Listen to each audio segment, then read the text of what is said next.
government and in politics and in campaigns, I started to see rare numbers of other Indian Americans, other South Asians working in there. And when we found each other, it was a revelation, because we were the kids who had escaped. We had escaped medical school, we had escaped law school and business school. We weren't working in Silicon Valley. We were the black sheep of our family. We found each other.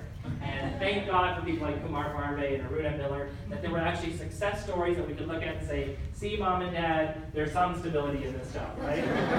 By the way, I'll tell you how I sold politics to my parents.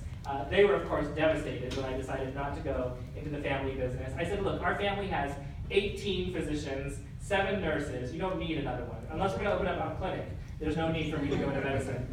There's no family need for it. And my dad said, well, how are you going to make a living? You know, being a doctor is a stable income. I said, you know what's stable is elections. Because the economy can go up or down, but every 2 years there's going to be an election somewhere in America. And if I work in campaigns and I know how to do it well, I'm always going to be employed.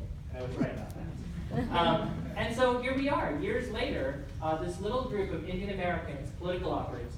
We used to meet in the House office buildings. And there were about 4 or 5 of us. We'd sit and have lunch once a week. And then a couple of years later, there were so many of us that we had to bring tables together. Now there's so many of us that we actually have to meet off campus because our group has grown so large.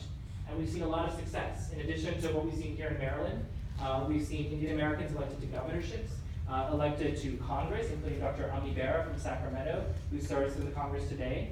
And by this time next year, we could potentially see an Indian American senator from the largest state in the country with Kamala Harris.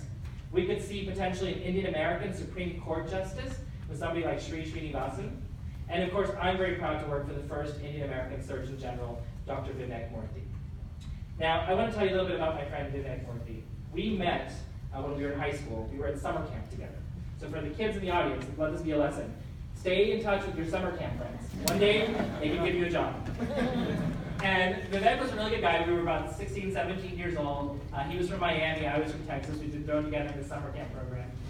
This was 1993. So after camp was over, we didn't have email, so we actually wrote letters to each other. We were pen pals.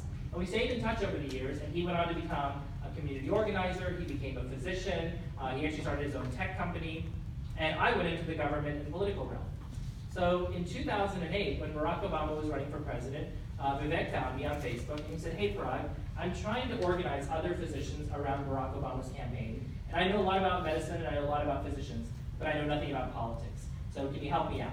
And at the time, I was working for the Democratic National Committee, and I knew exactly how to do organizing for political campaigns. So we met together, we drafted a strategy. He organized thousands and thousands of physicians around this country to stand up and help elect Barack Obama as president, and it worked. And so a few years later, he gets the call from the president to say, I'm going to appoint you to be the Surgeon General